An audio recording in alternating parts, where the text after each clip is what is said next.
북쪽이 패망한 후 생명수를 마신다. 이 제목으로 하나님 말씀을 살펴보도록 하겠습니다. 북쪽 나라가 패망을 하게 되고 북쪽 나라가 패망을 한 뒤에 생명수가 나오게 됩니다. 그래서 시간에 북쪽이 패망한 후 생명수를 마신다. 이 제목으로 하나님 말씀을 살펴보도록 하겠습니다. 그래서 북쪽 나라가 패망하는 데는 요한계시록 6장이 되겠고, 계시록 6장의 환란날 생명수가 나오게 됩니다. 계시록 6장의 환란날에 생명수가 나온다는 것. 그래서 그 생명수가 나오는 말씀이 시편 46편에 나타나 있습니다. 시편 46편에서 한 시내가 있어 난 위에 흘러 하나님의 성 곧 지존하신 이의 성소를 기쁘게 하도다. 하나님이 그 성중에 계심에 성이 흔들리지 아니할 것이라. 자, 성이 흔들리지 않는다고 말씀을 하고 있는데 이때가 바로 계시록 6장. 그래서 그 성에서, 그 하나님의 성에서 한 시내가 나뉘어 흐른다고 말씀을 하고 있습니다. 이 한 시내는 바로 생명수가 된다는 사실입니다. 그래서 이 생명수가 흐르게 되는데 하나님의 성에서 흐른다고 말씀을 하고 있다는 것. 그렇다면 이 하나님의 성이 하늘에 있는 성을 말씀을 하고 있는가, 아니면 이 땅에 있는 성을 말씀을 하고 있는가? 바로 이 땅에 있는 하나님의 성을 말씀을 하고 있습니다. 그 하나님의 성에서 생명수가 흐르게 되고 하나님이 그 성 중에 계셔서 성이 흔들리지 않는다고 말씀을 하고 있다는 것. 큰 환란이 일어나고 있는데 이 성이 흔들리지를 아니한다고 말씀을 하시고 있습니다. 그래서 한 시내가 흐르게 되는데 이 한 시내를 누가 마실 것인가? 이 한 시내를 바로 시험의 때를 면하는 그 종들이, 그 백성들이 이 한 시내를, 이 생명수를 마시게 된다는 사실입니다. 그래서 이사 7장 15절에서 그가 악을 버리며 선을 택할 줄 알 때가 되면 엉긴 젖과 꿀을 먹을 것이라. 자, 이 엉긴 젖과 꿀을 먹는다고 말씀을 하고 있는데 이 엉긴 젖과 꿀이 바로 생명수를 말씀을 하고 있습니다. 생명수를 마시게 된다는 것. 바로 독생자가 악을 버리고 선을 택할 줄 알 때가 되면 엉긴 젖과 꿀, 생명수 샘물을 먹고 마시게 됩니다. 왜냐하면 그로부터 이 엉긴 젖과 꿀이 나오기 때문입니다. 그래서 이 엉긴 젖과 꿀은 하나님의 성에서 흐르게 되는 한 시내, 이 엉긴 젖과 꿀이 한 시내가 된다는 것. 그래서 이사 7장 14절에서 그러므로 주께서 친히 징조를 너희에게 주실 것이라. 보라, 처녀가 잉태하여 아들을 낳을 것이요 그의 이름을 임마누엘이라 하리라. 자, 여기에서 여자가 잉태해서 아들을 낳게 되는데 그의 이름을 임마누엘이라 하리라고 말씀을 하셨습니다. 그래서 동정녀 마리아가 잉태해서 아들을 낳게 되었습니다. 그 동정녀 마리아가 잉태하여 낳은 아들은 만군의 여호와, 만군의 여호와께서 친히 아들의 모양으로 자신을 낮추어 오셨다는 사실입니다. 그래서 이 임마누엘이 두 번에 걸쳐서 응하게 되는데 1차로 만군의 여호와께서 그 아들이 되셨고, 그리고 독생자가 2차로 아들이 된다는 사실입니다. 그래서 그 독생자는 계시록 12장에서 여자가 아들을 낳는다고 할 때 그 여자가 낳는 아들이 독생자, 이 여자가 잉태를 해서 아들을 낳게 되는데 그 아들이 바로 독생자. 그래서 백성들을 속량하기 위해서 속량하기 위해서 반드시 사람이 되어야 합니다. 사람의 죄는 사람만이 속할 수가 있기 때문에 반드시 사람이 되어야 한다는 것. 그래서 백성들의 영혼을 속량하시기 위해서 만군의 여호와께서 사람의 아들이 되셨고, 그리고 백성들의 몸을 속량하기 위해서 독생자가 사람의 아들이 된다는 사실입니다. 그래서 만군의 여호와께서 임마누엘이 되셨고, 그리고 독생자가 이 마지막 아담으로 임마누엘이 된다는 것. 그래서 그 여자가 잉태해서 아들을 낳게 되고 그의 이름을 임마누엘이라고 말씀을 하셨는데, 그 독생자가 바로 징조가 된다는 사실입니다.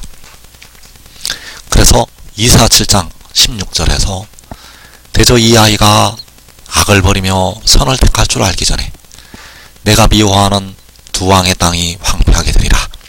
자, 이 아이는 백성들의 몸을 속량하는 독생자를 가리키고 있습니다. 그 독생자가 악을 버리며 선을 택할 줄 알기 전에 내가 미워하는 두 왕의 땅이 황폐하게 되리라.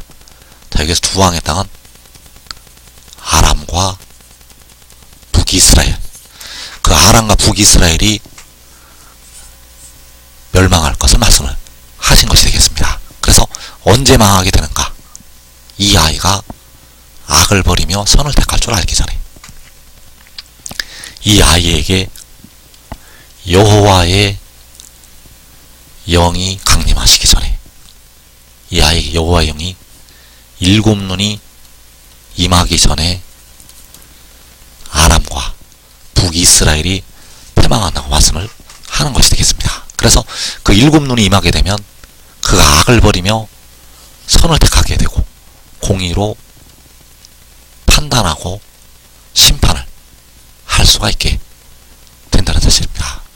그래서 이 아이가 악을 버리며 선을 택할 줄 알기 전에 이 아이에게 여호와의 영이 강림하시기 전에 아람과 북이스라엘이 패망하게 됩니다. 그리고 그가 악을 버리며 선을 택할 줄 알 때가 되면 바로 독생자가, 백성들의 몸을 속량하는 독생자가 악을 버리며 선을 택할 줄 알 때가 되면 엉긴 젖과 꿀을 먹을 것이라, 생명수를 마실 것이라.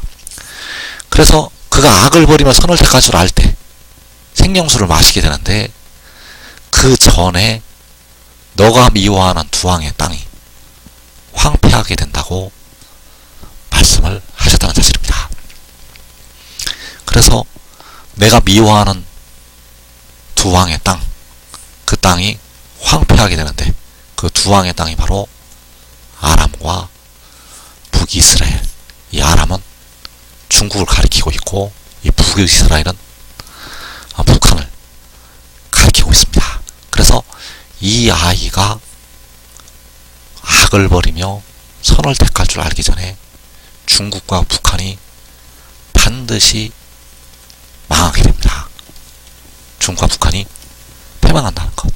이 아이에게 여호와의 영이 강림하시기 전에 중국과 북한이 패망하게 됩니다. 이 아이에게 일곱 눈이 임하기 전에, 이 아이가 공의로 판단하기 전에 중국과 북한이 패망을 한다는 것. 그래서 중국과 북한이 패망을 한 뒤에 일곱 눈이 그에게 임하게 되고, 중국과 북한이 패망한 뒤에 그가 공의로 판단할 수가 있게 되고, 중국과 북한이 패망한 뒤에 여호와의 영이 그에게 임하게 됩니다. 중국과 북한이 패망한 뒤에 생명수를 마실 수가 있습니다. 하늘의 일을 믿고 순종했던 그 의의 나무들과 그 가족들이 중국과 북한이 패망한 뒤에 생명수를 마시게 된다는 사실입니다. 그래서 그가 악을 버리며 선을 택할 줄 알 때가 되면 엉긴 젖과 꿀을 먹을 것이라. 이때가 바로 중국과 북한이 패망한 후, 중국과 북한이 패망한 후에 엉긴 젖과 꿀을 먹게 됩니다. 그래서 그가 악을 버리며 선을 택할 줄 알 때, 그가 공의로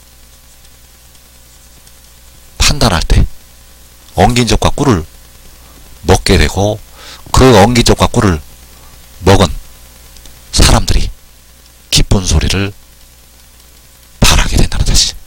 그래서 시편 118편 15절에서 의인들의 장막에는 기쁜 소리, 구원의 소리가 있으며 여호와의 오른손이 권능을 베푸시며. 자, 이 의인들의 장막이 한 시내가 흐르는 하나님의 성을 말씀을 하고 있습니다. 그 하나님의 성에서 기쁜 소리, 구원의 소리가 있게 됩니다. 그가 악을 버리며 선을 택할 줄 알게 되고, 그로 말미암아 여호와의 오른손이 권능을 베푸시게 됩니다. 과거에 모세의 오른손을 통해서 여호와께서 권능을 베푸셨던 것처럼, 이제 독생자의 오른손을 통해서 여호와께서 권능을 베푸시게 됩니다. 그래서 사망은 의인들의 장막에서 먼저 끝나게 됩니다. 백성들을 오늘까지 늙어가게 하고, 오늘까지 병들어 신음하게 하고, 오늘까지 무덤으로 끌고 들어가게 됐었는데, 이제 그 사망이 이 의인들의 장막에서 끝난다는 것. 그래서 그 의인들의 장막에 있는 의의 나무들이, 그 가족들이 기쁜 소리, 구원의 소리를 발하게 됩니다. 지금 믿고 순종하는 자들은 이 복된 자리에